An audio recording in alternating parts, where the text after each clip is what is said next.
Good morning मेरे सभी प्यारे दोस्तों।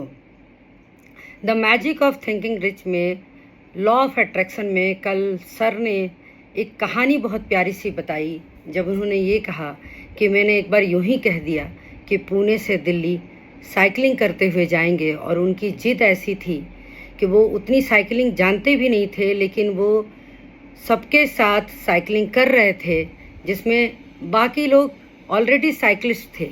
लेकिन तीसरे दिन उनके अंदर इतनी एनर्जी आ चुकी थी कि वो साइकिल चलाते चलाते उनमें इतनी स्टेमिना आ चुकी थी, इतनी जिद आ चुकी थी कि वो तीसरे दिन 9वें 10वें नंबर पे और आगे और आगे और आगे ही बढ़ते चले गए। जब वो ये कहानी बता रहे थे तो मुझे बड़ी छोटी सी एक कहानी अपनी याद आई। जब मैं वनस्थली एडमिशन लेने गई थी तो हमारे यहाँ सुल्तानगंज से बाबा धाम पैदल खाली पैर जाते हैं, और मैं क्लास 6 से खाली पैर जाती थी और मेरा एडमिशन वनस्थली में हो गया था।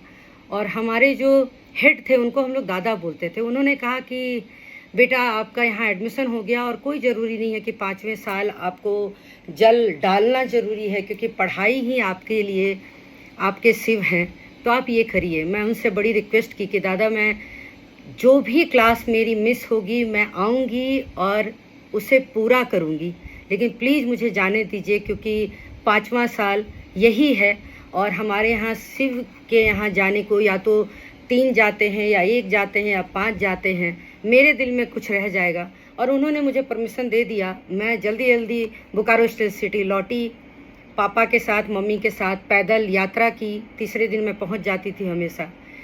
वो बात पूरी हुई, मैं वापस वनस्थली गई।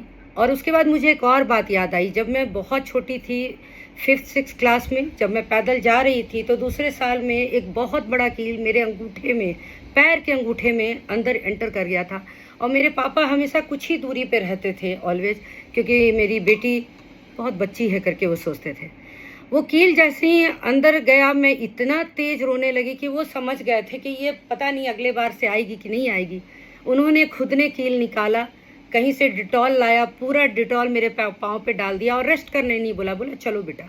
और मैं चलने लगी। मुश्किल से 10 मिनट भी नहीं हुआ होगा, मेरा पेन गायब हो चुका था। और उस वक्त मैंने अपने मन में कहा था कि जब भी आऊँगी शिव जी आपके पास, आपका दर्शन जरूर करूँगी। क्योंकि जब पहली बार गई थी तो मुझे समझ में नहीं आया था कि वहाँ इतनी भीड़ होती है कि लोग एक दूसरे का केयर नहीं कर पाते हैं।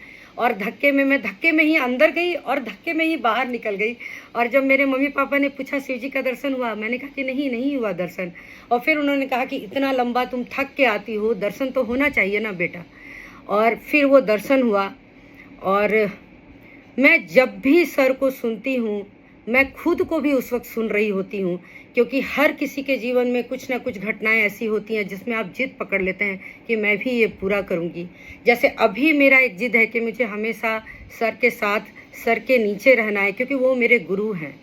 और किसी भी एज में आप किसी से भी कुछ सीख रहे हों तो वो गुरु होते हैं। और मैं बहुत आभारी हूँ कि मैं इन कहानियों को इस तरीके से आपको पहुँचा पा रही हूँ। आप लोग को सुनने के लिए very very thank you so much.